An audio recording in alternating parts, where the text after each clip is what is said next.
This is Paul, Jess and Alex. They're three real hustlers and they're all experts on cons and scams. Alex is a skilled cheat and sleight of hand specialist who can steal from right under a victim's nose. Paul is an expert on gambling scams, frequently working for Las Vegas casinos as a consultant. Jess looks sweet and innocent but loves to deceive, especially the opposite sex. For this programme, the three of them have been travelling the UK to show our hidden cameras some of the most popular scams being performed illegally by con gangs all over Britain today. And then they'll teach us the secrets behind the cons to make sure you never get cheated again. This is The Real Hustle. Coming up, learn how the hustlers pinch a £600 necklace from a high street jeweller's, rent out a flat that doesn't belong to them, and show you how to avoid your PC being attacked by the keylogger scam. Remember, all the people in this show have been hustled for real, and after they were given their money back, they agreed the footage could be shown, so that you could avoid being ripped off by the same scams. Alex has got a game for you to play at home. All you have to do is watch the disc with the white spot.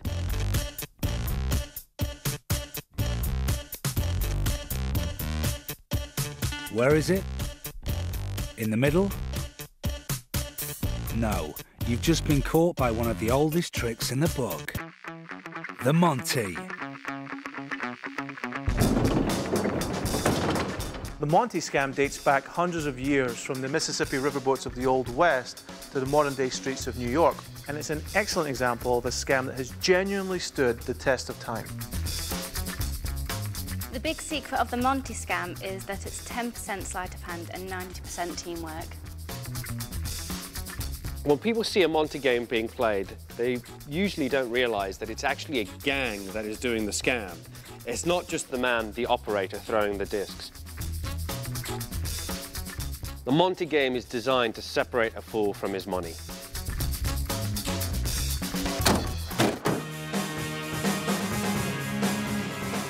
Our three hustlers have come to the seaside to perform the Monty scam for our concealed cameras and to teach us the tricks behind this classic con.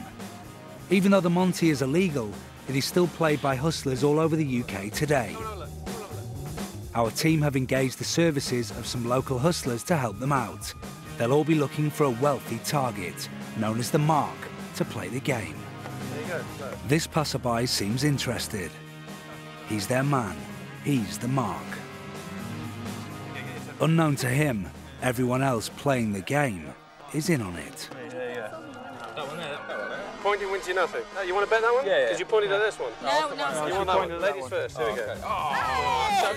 It looks to our Mark like Jess has just won some money, but remember, she's in on it like everybody else. Put this money down for me if I tell you which one to put it on. Jess is using her feminine charms to win over the Mark and convince him to bet with her money. No. Middle. That one. I'll tell you which one. Loser. You got some money? Cool, yeah, Anyone yeah. else got some money? Oh, You got to stay. Yeah? It's your bet? Great, our Mark is going to play with Jess's money.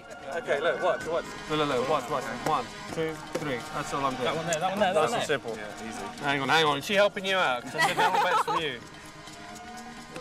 With Jess's help, the Mark is now a winner. Shall I give it straight to your girlfriend? Seriously? Next bet. Go on. You got some money on you. If you're going to stay, you're going to have to pay. You got some money? Yeah, come on. Get your money out. 50. I'll take your 50. Alex and Jess have hooked him in, and now he's going to play with his own money, £50. Ready? You ready? I'm going to do it nice and slow. Keep your eye on the middle one, yeah? That's all you got to keep your eye on. That one there. Because that one, that's a loser, all right? This one, that's a loser, all right? Look. Now it's time for Paul's part in the scam. While Alex turns away to cough, Paul switches two of the discs, apparently moving the spotted disc back to the middle. Our Mark thinks Paul is trying to trick Alex, but in fact, it's all part of the bigger scam to convince the Mark to bet. And it works perfectly. I'll take your 50. Everybody else joins in and bets as well, so our Mark won't feel so bad when he loses. Half of you are right, that's okay? But all of you are wrong. Please. Thank you.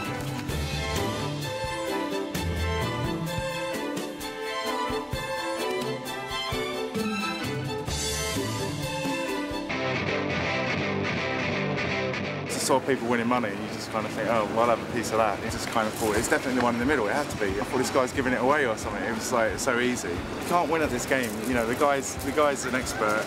They're all experts, just stay away. I was blagged, big time, big time. We each have different roles, and they're all very different.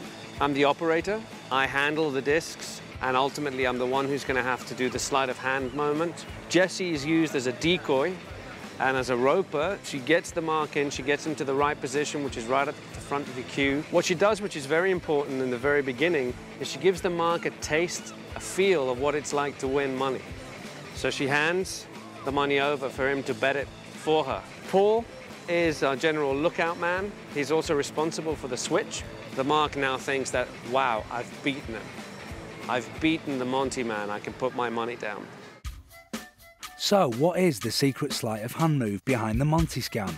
Watch closely as Alex throws down the disc with the spot. It looks like it goes on the table, doesn't it? But watch again in slow motion, and you can see that in actual fact, he doesn't throw the spotted disc, but throws the top disc instead, leaving the spotted disc in his hand. Watch again as he does the same with the 3 discs. Again, the top disc goes down on the table. But now he repeats the move to hide the spotted disc whilst apparently showing 2 blank discs. So it's not where you think it is, in the middle, it's actually on the left. Our mark didn't stand a chance. This is more about deceiving people and getting them to give up property, money or possessions by trick, not by force. It does still occur, and there's still people out there that would fall for that, go up close in a small crowd and fall prey to, one, the trick itself, but more importantly, pickpockets working around them. Look, if you walk up to a Monty game on the street, you are walking into a den of thieves. And Monty is just a way of mugging somebody without letting them know that they got mugged. And if it doesn't work, they'll mug you.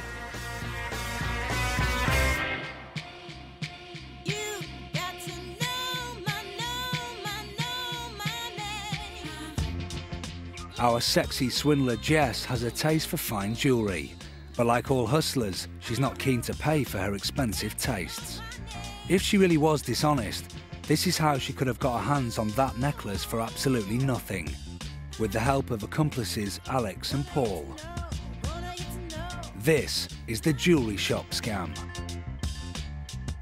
In the jewellery shop scam, we all have different parts to play. They're quite important parts. Myself and Paul play police officers, and Jessica plays a customer who enters the shop looking to buy a piece of jewellery. It's sort of a double bluff because halfway through the hit, the police come in, played by Alex and Paul, and the shop staff think that the police have intercepted a thief, played by myself, but in actual fact, the con's still in full swing. The hustlers have selected a small high street jeweller's as the perfect place to stage this scam. Unbeknown to the shop staff, our hidden cameras have been placed inside to cover the following action. Jess enters the shop first, looking well dressed and respectable. Hi. God, it's so cold. I'm looking for a necklace. She approaches the counter and talks to the staff about wanting to buy a new necklace. Silver. Definitely. Alex comes into the shop shortly after. He is apparently just another browsing shopper. And where's the third member of our team? Paul is outside ready to step in on cue. Got a nice one here. After some browsing, they show Jess a necklace that takes her fancy. That's the sort of length. Yeah, it's quite nice. How much is this one? It's quite expensive, actually. Oh. 624. Yeah, that's really... The necklace is worth around £600, which is a suitable bit of swag for this scam. Jess seems happy with the choice and says she'll buy it. 1, 2, 3, 4, 600. 1, 2, 3, 4. As she finishes counting the notes, Alex swoops in. Okay, stop there, police. What? Walthamstow Police. Tracy, I'm placing you under arrest for deception and fraud. And leave that money on the counter. Please let my colleague in, please. Flashing a fake police badge, he arrests Jess for passing counterfeit money. Will the shopkeepers buy his act? We've been following her all day. There's been counterfeit cash. She's been passing it off for jewellers. Can I have a look? Yeah, go ahead. The shocked shopkeepers have bought his line and the hook and sinker too. The hustlers insist the cash is forged and must be bagged as evidence. In fact, it's the gang's own hustle bankroll and is actually not forged at all. All go in for evidence for her. I'm afraid that's part of the evidence as well now. You will get it back, obviously. And there it is. Alex the fake copper has convinced the shopkeeper to bag up the £600 necklace as well. I could ask you just to pop that in here. Thank you. It's all going to plan. With the necklace bagged, the scam is complete. Our team of hustlers have cleverly choreographed a theft worth £600 from right under their noses. Bitch, you could have cost me my job, you know that? Beatrice. The hustlers leave the shop claiming to be off to the police station. Okay. I'll be back in an hour. I'm going to take a full statement from you, because obviously it'll go down as evidence for her, yeah? Had this been a real scam, it would have been the last time the shopkeepers ever saw their expensive necklace. And just how convinced was the shopkeeper by our fake coppers? The lady we dealt with was so shocked that that happened to her. And in a way, she was so relieved that we had prevented Jessie from virtually robbing the store that she completely put aside all her fears that we might not be genuine police officers. So you're saying to me, what if all three of them were in on that? They'd have had me. They'd have had me then. The best way people can guard against this scam is to always make sure people are who they say they are. If a police officer is genuine, then he'd be willing to show you identification, phone numbers that you can ring to confirm. They will prove who they say they are.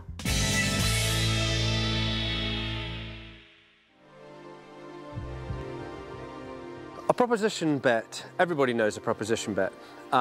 It's basically, I can bet you I can do something. Will you bet against me that I can or cannot do this? You're talking about something that sounds absolutely impossible to do. So most people will tell you, well, there's no way that can be done. But if you turn to them and say, yes, there is a way that can be done, by this time, they're so curious just to see how this is going to work that usually they'll just pay a £5 just to see what happens. A proposition bet is a great way to hustle a few free drinks and a meal. And a few free drinks is exactly what Jess is after. And she spotted her Mark sitting on his own at the bar. Thank you. The Mark doesn't realise our secret cameras are covering his every move. Everyone always looks at me weird whenever I order a pint. I expect me to order a glass of wine or something, probably, don't you? That's good. Sorry, I'm Jessica. What's your name? Andy. Andy, yeah. Andy.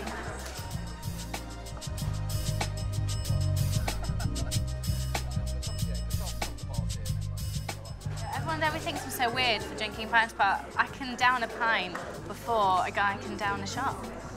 And everyone always laughs at me, but I really, really can. Walking down a shot, you could down a pint. Why are you laughing? That's rubbish, because you can. I can. You don't think I can? Of course you can't. You don't think I can do it? It's a shot and a pint. I can do that with a.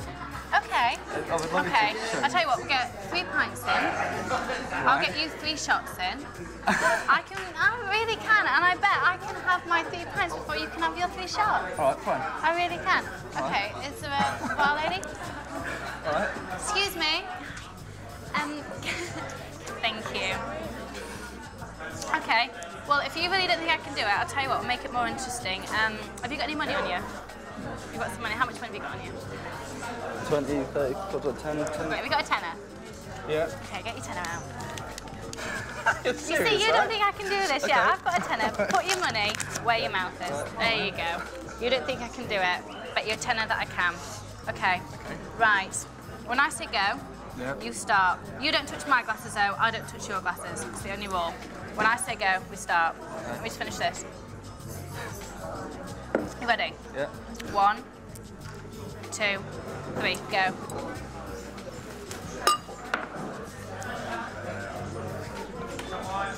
Now you see I said I can't touch your glasses, you can't touch my glasses.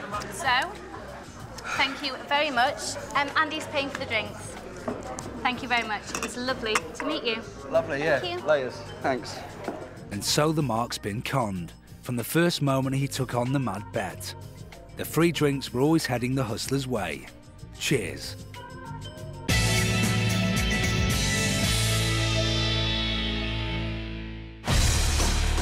Con artists are constantly finding new ways to swindle us out of our money. But in an age of technology, their methods are growing increasingly complex and clever. British businesses are experiencing a growing wave of so-called cybercrime, both from insiders and organised high-tech crime gangs. In April 2005, a gang targeted a Japanese bank in London. They were trying to steal £220 million by infiltrating the bank dressed as cleaning staff and using computer bugging devices to get information out of the bank that they could then make use of. A simple device called a keylogger can be planted inside any keyboard. That keylogger is basically just a very small device that records every single keystroke that happens on that keyboard. Every time you press a button, that gets recorded. This actually communicates the information either directly by somebody putting a device on and removing it secretly, or by having the information transmitted via cellular or Bluetooth signals to another source. If there are any holes in the system, hustlers will find it and they'll use it. Today, the hustlers are going to show how the keylogger scam can be used by criminals in order to warn you of its dangers. The hustlers make their way to an office in the city, which they have pinpointed for their hit. This is a team scam. First, Jess must access the office by dressing as a member of the cleaning staff, whilst Alex and Paul move off to set up base around the corner.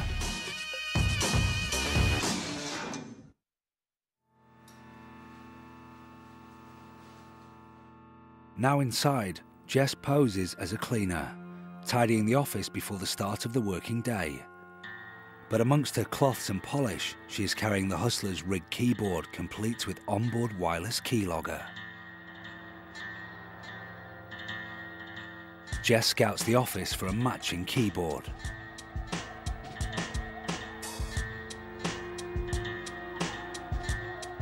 Now a match has been found, she swaps the original for the keyboard fitted with the device.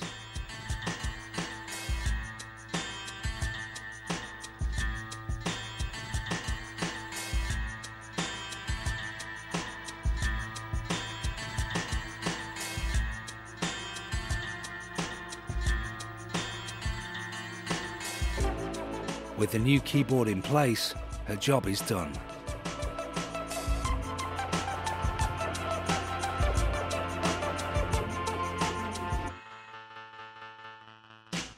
Back in the van, the hustlers wait for the Mark to log on to her office computer before making their next move.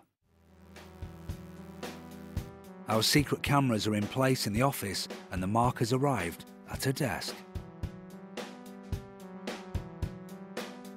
With the keylogger fully operational, Alex makes a call to her phone posing as a representative from her bank. Hello, Pam speaking. Oh, hi there. Is that... It is now his aim to get the Mark to log on to her internet bank using the key-logged PC so that they are able to steal all her details and gain access for themselves. Paul is picking up the information on his laptop. We're doing a quick security call to most of our customers. Is it all right to take 2 minutes up of your time? Sure, no problem. Without revealing your password, could you please give me the first and the third letters of your password? No, I'd rather not do that. However, the Mark is a savvy lady. She is questioning Alex. Does she think this is a scam? Sorry, what do you want to know this for? It's a security call that we're putting to our customers. Unluckily for her, it is a scam, but she can't see how it's working. Alex doesn't need her to tell him the information over the phone. Everything he needs to know, she will be sending, obliviously, through the keyboard. And all we're doing is just a security precaution, letting customers know to go online and check their accounts for any irregular activity. And we're also advising that customers change their passwords on their online accounts. Okay, fine, I'll do that later. However uncertain our Mark is, she is taking the measure of checking her internet bank anyway. After all, what harm can it do? Now, completely unwittingly, she really is playing into the hustler's hands. That looks like a password to me. Great. The mark has typed in all her account details, changed her password, and now the hustlers have all this information. The keylogger has certainly done its trick, and our team now have the key to her bank account. Obviously, our hustlers aren't really going to raid her account, but others haven't fared so well. I didn't really know anything until the event was really over, because the bank phoned me and told me that someone had been making transfers from the account. In monetary sums, I had the first two payments of just about £4,000 each that were taking out. You feel that if your money's in the bank, it's safe, and clearly mine wasn't very safe. If your front doorbell goes and you go to answer it and the person standing there says, "Hello, I'm from your bank, can you please give me all your security information and your passwords?" You just wouldn't do it. So if somebody phones you up or sends you an email asking for it, you shouldn't do it in that situation either. Find out what their head office number is, their switchboard number is, through either your bank statement or card statement, and phone them back so that you know that the person you're talking to is genuinely from your bank.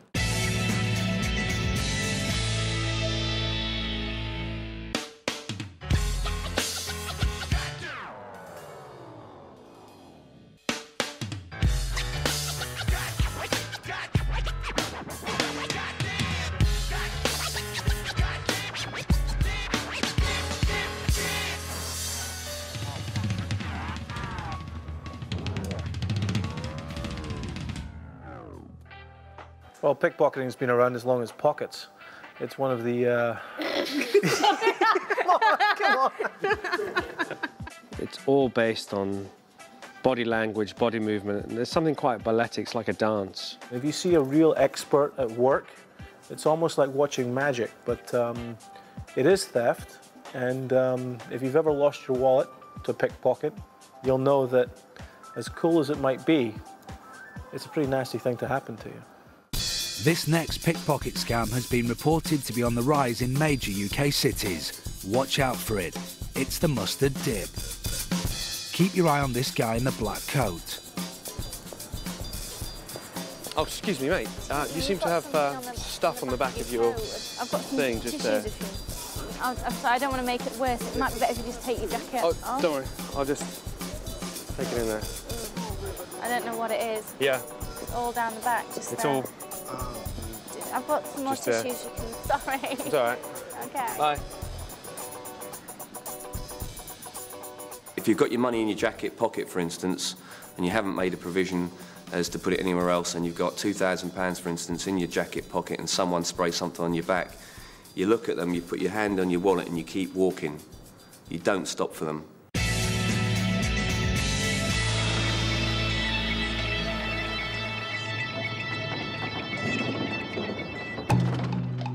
The flat rental scam is an excellent example of a group of hustlers selling something that just doesn't belong to them. It looks completely legitimate. You dress like an estate agent, you walk the walk, you talk the talk, everything has to look good. I do have a personal acquaintance of mine that has performed the rental scam quite successfully. I think on one occasion he managed to sell a house 3 times within a week. The house didn't belong to him, it belonged to a friend of his. Did go to jail for it. It's one thing you've got to remember. Con artists can obtain access to empty flats through dubious friends who work for estate agents, by acting as freelance flat sitters, or just good old-fashioned breaking and entering. Our hustlers are going to try and rent out this flat which they have been advertising on the internet. They're about to meet a wannabe tenant. Can they convince her to put down a deposit? Alex is playing the part of a letting agent, and Jess is pretending to be someone who has just viewed the property. Even before Alex meets the mark, the deception has already begun. Okay, excuse me for one moment. Amber? Yes. You're Amber. Hi, nice to meet you. I'm Roy. And Candice. Nice to meet you. I'm Roy. Can you just give me 1 second? If you want to give me a call, I'll give you a card. Oh, thank you. All right? Thank you. Well, it's lovely to meet you. Good to meet you too. You take care. Hi. Come with me. Hello.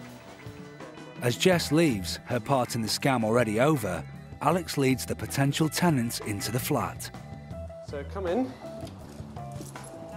Okay, if you'd like to have a look at the bedroom. You can see it's quite good size. There we go. Every girl's dream. Have a look at it.